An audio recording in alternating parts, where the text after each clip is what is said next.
it's Margot with the Imperfect Hostess. There's Dan. I'm here with my little brother, Danny. My little brother, Danny, who we're coming to make a birthday traditional dinner that has been in our family for years and years. It was our mother's family's traditional dinner, ours as kids, and our kids love it too. And it's called shrimp Wriggle, and everybody loves it. Yep. Okay, cool. So we're going to start. You can start with a stick of butter, half a cup of butter.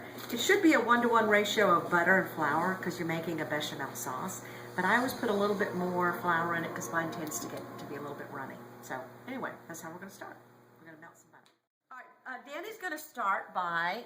I'm going to turn this way. Danny's going to start by. He's going to cut the shrimp in half. We have 2 pounds of medium shrimp. It was on sale. That's what I bought. And you cut it in half just because then it goes, you can really stretch the shrimp, and everybody loves the shrimp. So that's one of the most important things.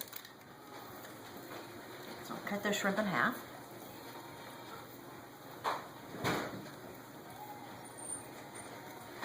He's a master. Ooh. A master of nothing. I'm actually getting educated as well. Danny wants the stove, of course. When we put the butter in here, turn it on medium, and let that butter melt.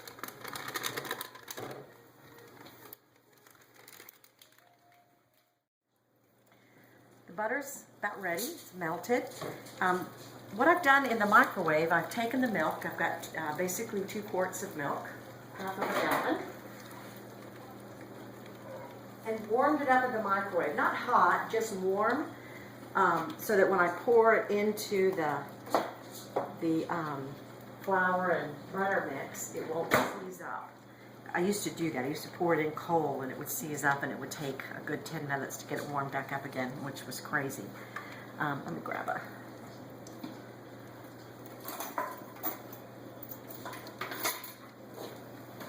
whisk here. Okay, I'm going to take the flour. You don't take flour, you just pour that right into butter, and using the whisk, mix it up and let it cook for about 2 minutes. Kind of cook that raw flour taste out, and it gets real pasty, which is okay. I'm going to take those melted butter solids on the side and mix that down in there too, and then about a teaspoon of salt, table salt. You know, I don't know. You can taste it later and see if that's enough. I like to put a little bit of garlic powder in mine just because who doesn't like garlic powder?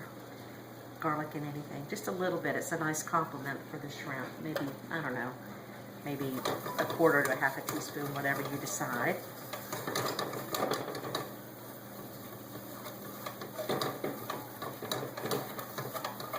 So you see you've got a nice, tasty looking. Right here. Yeah. All right, and then once you cook that for a couple minutes, you slowly pour the milk in. You said that was 2 quarts of milk? Yeah, this is 2 quarts of milk. That's where I usually start, about 2 quarts. Anything more than that, I tend to overdo the milk. Which makes it then, you know, you've had it here, Daddy, when blood times it's so runny, it gets too runny, and you know, you pour this sauce over crackers, and so if it's too runny, it's not good. Too much milk is not good. So start with about 2 quarts is probably about all you really want. So you could pour maybe 3/4 of it in, and then see how it thickens up. And if you need a little more, then you've got it to put in. But And you're heating it at medium temperature? yeah, that medium heat. Just have to watch it. You don't want it to stick in the bottom of the pan, and it has a tendency to do that. Okay. And if it sticks to the bottom of the pan and kind of cooks, it gets, you know, that stuff that gets all nasty. And now what I've also done, I went ahead and cooked some crescent rolls, which is a nice compliment on the side of this. And then I turned the heat off of the oven, and you take crackers out of the sleeve and put crackers, just regular old you know, saltine crackers. Yeah, thanks. And pour those out on a baking sheet and put them in a warm oven because they get nice and crisp, and you want them nice and crisp with this bechamel sauce. So we'll put that shrimp in just a little bit. You don't want to put the shrimp in too soon because shrimp cooks so quickly, and you want to let it, you don't want it to be too tough. So you want to wait till you get your bechamel sauce really well done and ready to go. And that's it. And then peas. You have to can of baby peas, LeSueur sweet peas, which Danny's always loved. My favorite, yes. I'll tell you a story about Danny. Oh no. When we were kids growing up, we're 2 of 8 children. I'm the 4th and Danny's the 5th child in our family. And our dad had to make a kitchen table because we didn't have a kitchen table big enough for our family. So he took our kitchen table. He basically took a big piece of plywood and covered it with a piece of formica. And then, come on, a little closer here. And he took like hollow legs, tube legs, you know, and that was our kitchen table growing up. It was great. It was a huge, probably what, 10 foot, 8 foot, 10 foot table. And that's where we would have dinner. Well, we all had our special places, and Danny was always to the right of Dad, right? And you were down towards the end of the table. Yeah. And I would sit kind of Because I was towards the middle. left-handed. You were left-handed, so he was right on that very end.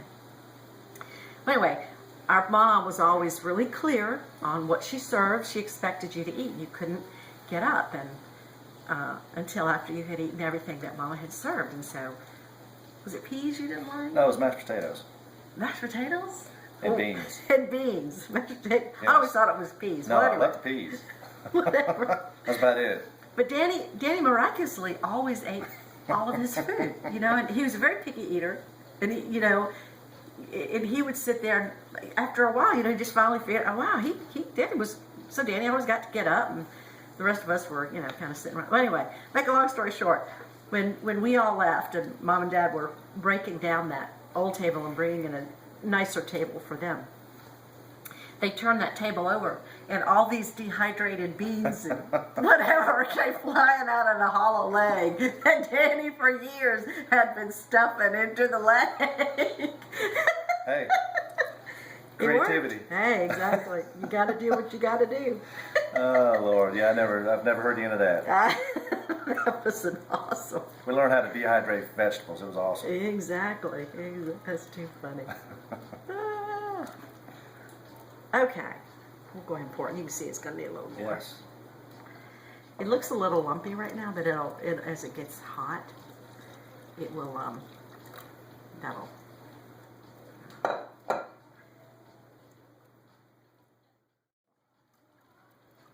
Once it gets good and hot, then.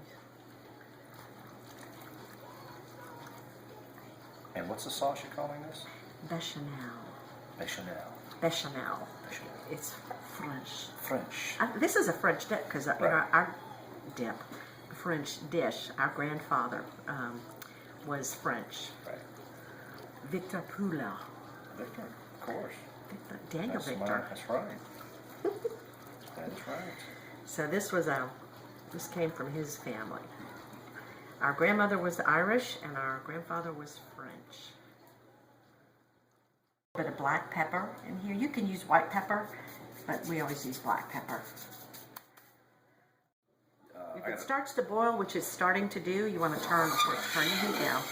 I gotta get to Zach real quick. We're getting a call here about something we're at. Okay. Needs a little more salt.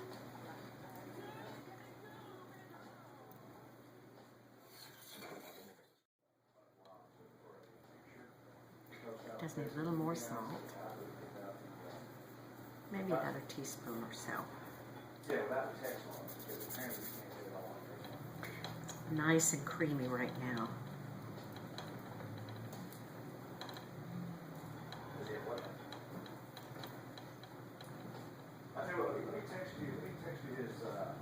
Here come all the birthday boys.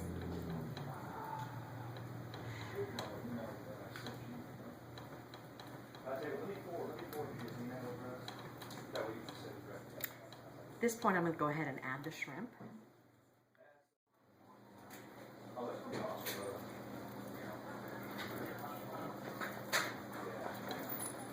Hey! Hey!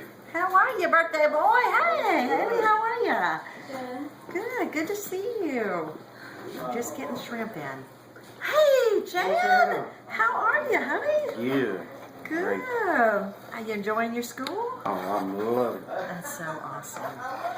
Love it. Your dad was telling me, I haven't seen the pictures yet, but I'm going on Facebook and check them out. Oh, yeah. It's just... So how you been? Good. Congratulations on your birthday, Big 18. How did they just walked in? What's up? Good boy. What are these? Old man plus TV. Chuck has had one. Yeah. Big Dark ball here with chocolates. you. Yeah. Always.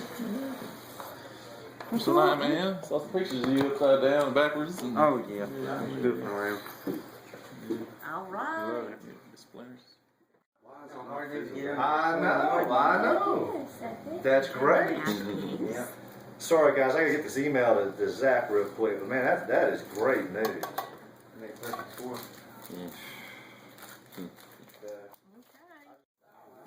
Let's see if this is... I like those. He's gonna study the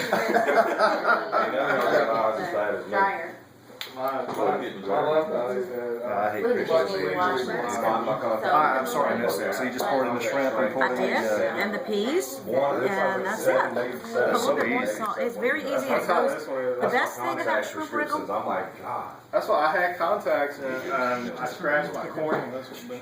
Hang on a minute. The best thing about shrimp wriggle is that it's very easy to make and it goes a long way. So for probably $30, we could. I know Danny's paying for this, so he just had a stroke. But that's including your drink. But for $30, you can feed probably up to 18 people. So, and everybody loves it. Amen. Amen. Right, Chan? That's right. All right. Put them in with anything that's got fluffy. Now to serve shrimp wriggle, what you do is you take crackers, which we have heated up, put them out on, fill up the plate with crackers, and then you pour the sauce over it. Put a little sprinkle of paprika, and serve it. Oh, I didn't know if you wanted me to take that or. Do you want me to cram them in on this one? Sure. Are the plates too small? Oh, no, they're smaller than normal. I mean, We can use regular plates if we need to. people can get seconds. All right. Oh yeah. Do it. What's this thing hanging upside down on there? You cracking your back or something?